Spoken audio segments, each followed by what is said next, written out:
नमस्ते मित्रों, कथा निधि चैनल पर आपका बहुत बहुत स्वागत है। हमारी आज की कहानी है बुढ़ापे का दर्द। उम्मीद करती हूँ कि कहानी आपको अच्छी लगेगी। लाइक और शेयर जरूर कीजिएगा। कहानी पर अपने विचार भी कमेंट बॉक्स में जरूर लिखिएगा और चैनल पर नए हैं तो चैनल को सब्सक्राइब भी जरूर कर लीजिएगा। तो चलिए कहानी शुरू करते हैं। बुढ़ापे का दर्द। शाम की सैर से वापस आकर गोपाल राम ने अपने जूते खोले भी नहीं थे कि बहू ममता ने पूछा, पापा आप आज रात के खाने में क्या खाएंगे, क्योंकि हम सब तो बाहर जा रहे हैं। अच्छा, गोपाल राम ने विचार करते हुए कहा, आज रविवार तो नहीं था, किसी की शादी हो ऐसा भी याद नहीं आ रहा था। शायद किसी के जन्मदिन या वर्षगांठ की पार्टी होगी। उन्होंने मन में ही सोचा, वैसे मुझे इससे क्या। अपने विचारों को झटक कर उन्होंने जूते रैक में रख दिए और ममता की ओर मुखातिब होकर बोले, ऐसा करना बेटा, तुम 2 फुलके बना देना, मैं दूध के साथ खा लूंगा। पापा 3 फुलके सुबह के रखे हुए हैं, अगर आप। ममता ने अपना वाक्य अधूरा छोड़ दिया, पर गोपाल राम समझ गए थे कि बहू की मंशा क्या है। उसकी नीयत फुलके बनाने की नहीं है, पर सुबह की घी वाली रोटी खाएंगे तो उन्हें गैस हो जाएगी। आज सुबह भी ममता ने बिना मिर्च की सब्जी नहीं बनाई, उन्हें तेज मिर्च मसाले वाली तरकारी खानी पड़ी। सुबह अब तक खट्टी डकारें आ रही हैं। इस उम्र में पेट को संभालना, हाजमे को दुरुस्त रखना किसी बिगड़ी औलाद को संभालने से कम नहीं होता है। उन्होंने मन ही मन सोचा, प्रत्यक्ष में बोले, इस उम्र में सुबह की रोटी नहीं खा पाऊंगा। तुम्हें तकलीफ तो होगी, पर तकलीफ होगी आपकी बला से।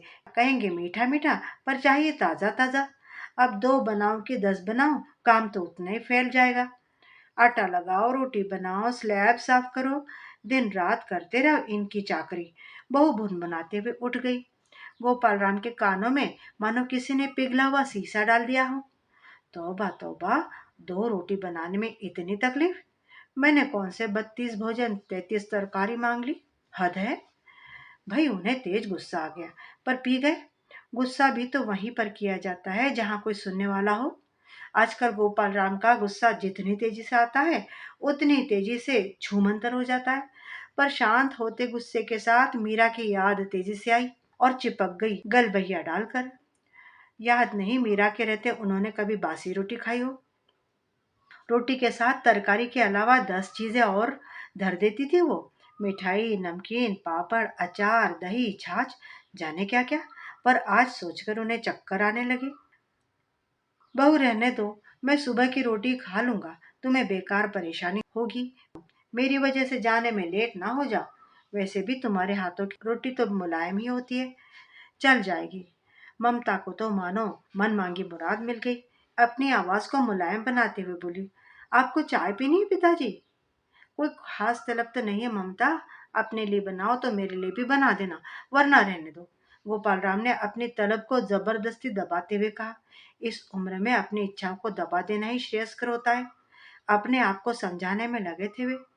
मैं अपने लिए बनाने जा रही हूँ, आपकी भी बना दूंगी, कहते हुए ममता रसोई में घुस गई। चलो यह भी ठीक है, कहते हुए गोपाल राम ने लंबी सांस छोड़ी। वह हरी जिंदगी, लाखों की जायदाद आज भी मेरे पास है। यह घर अभी मैंने बेटे के नाम किया नहीं है, इकलौता बेटा है तू। मेरे मरने के बाद तो तुम्हारा ही है ये घर, कहकर बेटे की इस तरह की पेशकश वे कई कई बार ठुकरा चुके हैं। बैंक अकाउंट में भी काफी ज्यादा पैसा है। इसके बाद भी अगर एक प्याली चाय और 2 ताजी गर्म रोटी के लिए तरस जाए तो उन बूढ़ों की क्या हालत होगी जिनके पास जमा पूंजी के नाम पर अतीत की यादों के अलावा कुछ भी नहीं होता। गोपाल राम आराम कुर्सी पर आंखें बंद करके लेट गए तो तुरंत ही मीरा मैडम उपस्थित हो गई। इसलिए कहती थी, थोड़ा बहुत रसोई का काम हर मर्द को आना चाहिए, पता नहीं कब क्या जरूरत पड़ जाए। अपने हाथ जगन्नाथ होते हैं। वह हाथों को नचाकर बोली तो गोपाल राम हंस पड़े। आपको हंसी आ रही है? अरे भाई, जरूरत पूछ कर तो नहीं आती। कम से कम आदमी को भूखा तो नहीं रहना पड़ता। पर आपने तो चाय बनाना भी नहीं सीखा। उस समय अगर मेरी बात सुन रही होती तो आज यह दिन। मीरा की अधूरी बात का अर्थ और दर्द दोनों को ही बखूबी समझते थे वे। पर क्या करे, जो देह से अनुपस्थित हो उसकी बातों का क्या जवाब देते। जब से मीरा गई है, गोपाल राम का आधा दिन और पूरी रात इसी तरह की प्रतिध्वनियों से आच्छादित रहती है। गोपाल राम की आंखों से आंसू छलक कर गालों पर लुढ़क गए, मानो मीरा ने अपनी उपस्थिति को जीवंत कर दिया हो। जब तक मीरा थी, गृहस्थी का कोई काम उन्होंने किया हो, ऐसा उन्हें याद नहीं पड़ता। बस आर्थिक पक्ष का ध्यान रखना ही उनकी जिम्मेदारी थी, जिस पर उनकी पकड़ हमेशा ही बड़ी मजबूत रही।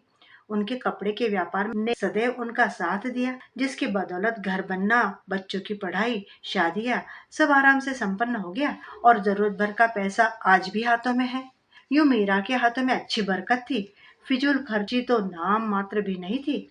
न ज्यादा महंगे कपड़े पहनने का शौक ही था उसे, न ही किसी किटी पार्टी, न ही आए दिन फिल्में देखने जाने की ललक, ना कोई होटलों का शौक। सदैव दूसरों की खुशी में खुद खुश हो जाती थी। सुदृढ़ गृहिणी गोपाल राम के किसी पुण्य के फल रही होंगी। यूं गोपाल राम भी भरपूर प्यार और इज्जत करते थे अपनी पत्नी मीरा की, पर कभी भी उसके सामने इस बात का इजहार नहीं कर पाए। काश कभी उसकी तारीफों के पुल बांध पाते, कभी बालों में गजरा ही लगा पाते, कभी बाहों में बाहें डालकर घूमने जा पाते, कभी फिल्में देखते हुए किसी रोमांटिक सीन पर थिएटर में ही बाहों में जकड़ लेते। ऐसे न जाने कितनी बातें वह करना चाहते थे, पर नहीं कर पाए। कभी आई लव यू मीरा जैसे आदत चार शब्द भी तो नहीं बोल पाए। रोजमर्रा की भागम भाग का असर कहे, या जिम्मेदारियों के बोझ तले दबे इंसान की मजबूरी, या फिर इसे झिझक का नाम दे दिया जाए। पर सच्चाई यही है कि कहने सुनने की बहुत सारी बातें मन में धरी की धरी रह गई, जिसकी कसक मीरा के जाने के बाद उन्हें हमेशा महसूस होती रहती। पर अब पछताए क्या हो, जब चिड़िया चुग गई खेत। ये सोचते, काश कभी तो मीरा को पास बिठाकर हाथों में हाथ लेकर आई लव यू कहा होता। कभी तो गाड़ी में बिठाकर बेमतलब दूर तक सैर करवा दी होती। कभी शाम आते हुए खुशबू से लबरेज वेणी ले आते। कभी तो कोई सरप्राइज दे देते। पर नहीं, ऐसा कुछ नहीं कर पाए वे। यहाँ तक कि माता वैष्णो देवी के दर्शन करवाने के लिए मीरा ने कई बार कहा, पर मीरा की यह इच्छा हर साल अगले साल पर टल जाती और वे इसे कभी पूरा ही नहीं कर पाए। गृहस्थी और जिम्मेदारियों की चक्की में पिसते हुए कब मीरा की इच्छाएं उसकी मौन साधना में तब्दील हो गई, पता ही नहीं चला। जब उनकी शादी हुई, हनीमून जाने का प्रचलन शुरू हो चुका था, पर गोपाल राम यह सुख भी मीरा को नहीं दे पाए। कभी कभी शुरुआती दिनों में मीरा हनीमून पर न ले जाने का मीठा ताना गोपाल राम को देती, पर वे हंसकर कहते, जब भी घूमने जाएंगे तभी हनीमून समझ लेना। प्रेम कभी पुराना नहीं होता। घूमने जाना कौन सी बड़ी बात है, बस जिम्मेदारियों से जरा राहत मिले तो चले जाएंगे। पर ना तो नौ मन तेल हुआ, ना ही राधा नाची। पहले माता पिता की सेवा, फिर बच्चे, गृहस्थी के सैकड़ों झंझट के बीच सैर सपाटा मौज मस्ती के लिए अवकाश ही कहाँ था। उन्होंने देखा, मुनमुन और गोलू दोनों ट्यूशन से घर लौट आए थे। आते ही बस्ते फेंके और चढ़ गए गोपाल राम के कंधों पर। दादू चलो नीचे खेलते हैं। बस यही कुछ पल होते हैं जब बच्चों के साथ वे बच्चा बनकर सब कुछ भूल जाते। उनकी मुस्कुराहट देखकर जिंदगी को दो पल का सुकून मिलता है। गोपाल राम कुछ कहते हैं, इससे पहले बहू की आवाज आई, चलो छोड़ो दादू को, आज पार्टी में जाना है। पापा आते ही होंगे, पहले कुछ खा पी लो, फिर पार्टी के लिए तैयार हो जाओ। अनुशासित बच्चों की गलबैया ढीली पड़ गई। वे माँ के पास दौड़ गए। मुनमुन 8 साल की थी, गोलू 10 साल का। बस इनकी संगत में गोपाल राम सारी व्यथा भूल जाते थे। निश्चल निष्कपट इनकी मुस्कुराहट, मीठी बातें, छोटी छोटी फरमाइशें मन मोह लेती थी उनका। जब भी इनके साथ होते हैं, दुनिया को क्या, खुद को भी भूल जाते हैं वे। बच्चों की दुनिया मनोरम होती है, बनावट से दूर, एकदम सच्ची। सत्यम शिवम सुंदरम का रूप देखना हो तो कहीं दूर जाने की आवश्यकता नहीं है। बस बच्चों को जी भर कर निहार लो, इनकी मासूमियत को आंखों में भर लो, उनके साथ बच्चे बन जाओ। सारी तनाव, सारी थकान, सारी परेशानियां छूमंतर। सोचते हुए गोपाल राम अपनी बालकनी में आ गए। हल्की सी ठंडी हवा ने उनका स्वागत किया तो उन्होंने दोनों हाथों को समेट लिया। मीरा मन में फिर उपस्थित थी। अरे मफलर तो लपेट लो बदन पर, आपको ठंड लग जाएगी। फिर मत कहना कि बताया नहीं। गोपाल राम हल्के से मुस्कुरा दिए, फिर किसी ढीठ बच्चे की तरह वही कुर्सी पर बैठ गए। देखा पवन भी आ गया है। बहू उनकी चाय बालकनी में पकड़ा गई, जिसे वे घोट घोट करके पी रहे थे। पी क्या रहे थे, बाकायदा निगल रहे थे। ना अदरक ना इलायची, बस कम चीनी वाला गर्म पानी भरा था। हाँ, आज बहू के जाने के बाद खुद अपनी चाय बनाऊंगा, अदरक इलायची डालकर, मसाले के साथ, अच्छी शक्कर वाली मीठी चाय, और उसी के साथ खा लूंगा 2 रोटी। सुबह वाली रोटी के बारे में सोचकर मुंह का जायका फिर बिगड़ गया, पर कोई उपाय नहीं था। चाय सुड़कते गए, देखा बहू बेटे के कप पहले से ही धुले हुए हैं। उन्होंने भी चुपचाप अपना कप धोकर रख दिया। हाय री किस्मत, किसी मर्द को बुढ़ापे में बिना औरत का ना रखना। ना जीते बनता है न मरते।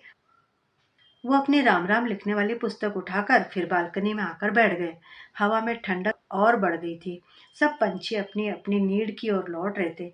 शांत आसमान में बादलों के सफेद टुकड़े इस तरह फैले हुए थे मानो सफेद परियां अपने पंखों को फैलाते हुए नृत्य कर रही थी। अस्ताचल की ओर जाता हुआ सूरज आसमान में अपनी अरुणिमा बिखेरते हुए धरती से कल फिर आने का वादा करता हुआ मुस्कुरा रहा था।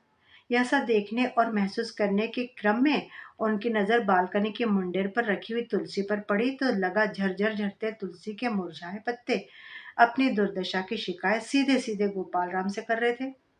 उन्होंने एक लोटा पानी लाकर तुलसी में डाल दिया और उसे निहारने लगे। 2-4 मिनट के बाद ही उन्हें लगा कि तुलसी के मुरझाए चेहरे पर मुस्कान फिर से लौट आई थी, जिसे देखकर उनके चेहरे पर भी स्मित उभर आया था। उन्होंने मन ही मन रोज तुलसी को साज संवार करने और पानी पिलाने का संकल्प ले लिया। तो एक आत्म संतुष्टि से वे भर गए। उन्हें याद आया, मीरा रोज सुबह तुलसी मैया को पानी पिलाती और सांझ के समय तुलसी के बारे पर दिया जलाते हुए क्या क्या गाती थी। अब तो संध्या दीपक न भगवान के आगे जलता है, न तुलसी जी के बारे पर। जाने कितनी बातें, कितने संस्कार और कितनी परंपराएं हैं जो मीरा के साथ ही इस घर से विदा हो चुकी है। बहू ममता भी क्या क्या करे। घरेलू काम, बाजार, बच्चों की देखभाल, किटी पार्टी, रिश्तेदार, सहेलियां, एक अनार 100 बीमार। सास थी तो सहारा था। वैसे सुबह बाजार से सौदा, ताजा फल सब्जियां गोपाल राम ले आते थे। शाम को गोलू और मुनमुन को पढ़ा भी देते थे। पर उससे क्या होता है मीरा, अभी इस घर को और मुझे तुम्हारी बहुत जरूरत थी। तुमने तो धोखा दे दिया। मुझे साथ निभाने का वादा तोड़कर मझधार में छोड़कर चली गई ना। मुझे ना देखभाल का अवसर दिया, ना सेवा का। बस 3 दिन का बुखार क्या आया और चली गई। भला ऐसे भी कोई जाता है। गोपाल राम की आंखों में नमी उतर आई थी। बाबूजी, कहाँ बैठे हो आप? ठंडी हवा आ रही है। आप बालकनी में बैठे हो, ठंड लग जाएगी। चलिए भीतर, बेटे ने कहा तो वे एक आज्ञाकारी बच्चे की तरह उठकर भीतर आ गए। बेटा, बहू, पोता पोती सब पार्टी में जाने को तैयार थे। किसी ने उनसे झूठ मूठ भी साथ चलने के लिए नहीं कहा। भला कबाब में हड्डी किसको कब पसंद आने लगी। वैसे भी अब उम्र हो चुकी है मेरी। बच्चों की पार्टी में क्या करना है मुझे। अब तो हरे भजन में मन लगाने की बेला है। गोपाल राम मन ही मन बुदबुदाए, पापा, आप खाना खा लेना और दवाई लेकर सो जाना। ज्यादा देर तक जागना आपकी सेहत के लिए ठीक नहीं है। हम लोग लेट हो जाएंगे। आप गेट बंद करके सो जाना, चाबी हमारे पास है। बड़ा ख्याल है मेरी सेहत का। पिछले हफ्ते भर से कह रहा हूँ डॉक्टर को दिखाने के लिए। रक्तचाप बढ़ा हुआ है। शुगर की स्थिति क्या है यह भी जानना जरूरी है। सांस भी जरा सा चलने पर फूल जाती है और उखड़ने लगती है। फिर कहता है यह सब तो बुढ़ापे में होता ही है, ज्यादा वह मत रखो। वाह बच्चू वाह, बूढ़े बाप के पास बैठने के लिए घड़ी भर का समय नहीं है, पर पार्टी के लिए समय ही समय है इस साहबजादे के पास। पर जब अपना ही सिक्का खोटा हो तो शिकायत किससे। दिमाग में फंसी इन तमाम बातों के बावजूद प्रत्यक्ष में उन्होंने हामी में सिर हिला दिया। गोपाल राम हॉल में रखी हुई कुर्सी पर बैठ गए। बच्चे जा चुके थे, अभी खाना खाने का मन नहीं था। सो उन्होंने टीवी चालू कर लिया। पता चला आज वैलेंटाइन डे है। टीवी वाला विज्ञापन बता रहा था आज देश का पूरा युवा वर्ग वैलेंटाइन डे के बुखार में तप रहा है। इसकी चकाचौंध से बाजार अटे पड़े हैं। ग्रीटिंग, बुके, गिफ्ट आइटम सभी की जोरदार बिक्री है। सभी अपने अपने पार्टनर, अपने अपने वैलेंटाइन को खुश करने में लगे हुए हैं आज। प्रेम के इजहार का दिन है आज। प्यार का दिन है, मोहब्बत का दिन है। जश्न की इस रात के लिए लोगों ने क्लबों, होटलों, थिएटर में खास इंतजाम किए हैं। जगह जगह शानदार पार्टियां चल रही है। डांस डिस्को का आनंद लेते हुए लोग अपने साथी के साथ थिरक रहे हैं, झूम रहे हैं, दोस्तों के साथ एंजॉय कर रहे हैं। शराब और शबाब भी इस जश्न में अपनी भागीदारी में लगे हैं। अच्छा तो यह बात है बेटा। बेटा, बहू, बच्चे सब वैलेंटाइन डे मनाने गए हैं। हमारे समय में प्रेम तो होता है, पर पूरी उम्र निकल जाती थी इजहार मोहब्बत करने में। प्रेम भी तो शादी के बाद ही होता था, वह भी पुरखों के आदेश पर। सोचते हुए गोपाल राम ने ठहाका लगाया। हमारे समय में तो बसंत पंचमी के दिन को प्रेम का दिन कहा जाता था और मनाया जाता था, बिल्कुल सादगी से। पीले फूलों से पीले कपड़े पहनकर माँ सरस्वती की पूजा कर ली। बस प्रेम के इजहार का माध्यम तब प्रकृति थी। चांद तारे नदी पहाड़ फूल और खेत थे। फिल्मों तक में तो दो फूलों का मिलन दिखाकर नायक नायिका के मन की बात दर्शकों तक संप्रेषित कर दी जाती थी। आज की तरह ना तो कोई पार्टी थी, ना ही महंगे गिफ्ट, ना ही कोई शोरगुल। बिना दिखावे का सात्विक सच्चा प्रेम जीवन भर महकता था। उसकी खुशबू तन मन में हमेशा के लिए बस जाती थी। मगर चुपके चुपके, हाँ यह भी सच है कि तब प्रेम में कोई रिस्क भी नहीं था। ना शादी टूटने का रिस्क था, ना ही प्रेमिका के ना मिलने पर कोई एसिड वैसिड का अटैक होता था, और ना ही खुदकशी की कोई वारदात। वे उठकर टहलने लगे। सामने ही पीले रंग पर लाल बॉर्डर वाली साड़ी पहने मीरा की मुस्कुराती हुई फोटो रखी हुई थी। वे उसे निहारने लगे। हाँ, प्रेम तो उसने भी किया था मीरा से, जीवन भर किया, जी जान से किया। बस कभी उसे जता नहीं पाए। कभी आई लव यू कहा नहीं, कभी झूठे सच्चे वादे नहीं किए, ना कभी उसके जन्मदिन पर कोई तोहफा लाए, ना सालगिरह पर दोस्तों की पार्टी की। बस मंदिर में जाकर भगवान के दर्शन कराते, ज्यादा से ज्यादा नए कपड़े पहन लेते, और कभी कभार मन हुआ तो घर पर सत्यनारायण की कथा करवा लेते। सोचते सोचते गोपाल राम कहीं अपने अतीत की झांकियों में खो गए। इस समय उनके ओठों पर मुस्कान थी और आंखों में नमी। उन्होंने टीवी पर देखा तो लोग लाल कपड़े पहने बड़े बड़े फूलों के गुलदस्ते लेकर ग्रीटिंग खरीद रहे थे। पता नहीं अचानक उन्हें क्या हुआ कि उन्होंने अपना पर्स उठाया, घर की चाबियां ली और छड़ी उठाकर बाहर निकल गए। शीत हवा ने उनका स्वागत किया तो शरीर में झुरझुरी सी हुई, पर बिना परवाह की वे पैदल ही आगे बढ़ते रहे। जगमगाता हुआ शहर, दौड़ते वाहन, चमकीले लाल परिधान पहने हुए स्त्री पुरुष भागे जा रहे थे, मानो सबकी लॉटरी आज ही निकलने वाली हो। सबके बीच चलते हुए गोपाल राम ऐसे लग रहे थे मानो किसी शानदार फूलों वाले बगीचों के बीच आम का पौधा। इन सबसे बेखबर गोपाल राम का दिल, दिमाग और मन तीनों अपने जीवन के घटनाक्रमों में लगातार उलझ रहा था। बार बार मीरा को याद करते आंसू पोंछते वे नुक्कड़ तक जा पहुंचे। उनकी सांस अब फूलने लगी थी। नुक्कड़ के आइसक्रीम पार्लर पर भी अच्छी खासी भीड़ थी। जिसकी जेब या क्लब का खर्चा नहीं उठा सकती थी, वे यहाँ आइसक्रीम, कोल्ड ड्रिंक, कॉफी का मजा ले रहे थे। उखड़ी हुई सांसों के उतार चढ़ाव को महसूस करते हुए वे कहीं पर एक कुर्सी पर विराजमान हो गए। तभी एक बैलून बेचने वाली लड़की ने पुकारा, दादा बैलून लोगे? घर जाना है, बस थोड़े ही बचे हैं। गोपाल राम ने देखा, लगभग 10-12 रंग बिरंगे गुब्बारे थे। गुब्बारे मीरा को बहुत पसंद थे। जब बच्चे छोटे थे वो उनके साथ गुब्बारे से खूब खेलती हुई खुद भी बच्ची बन जाती थी। पर अभी वह बैलून लेकर क्या करे? बैलून बेचने वाले की आंखों में सच्चाई और मासूमियत उनका ध्यान खींच रही थी।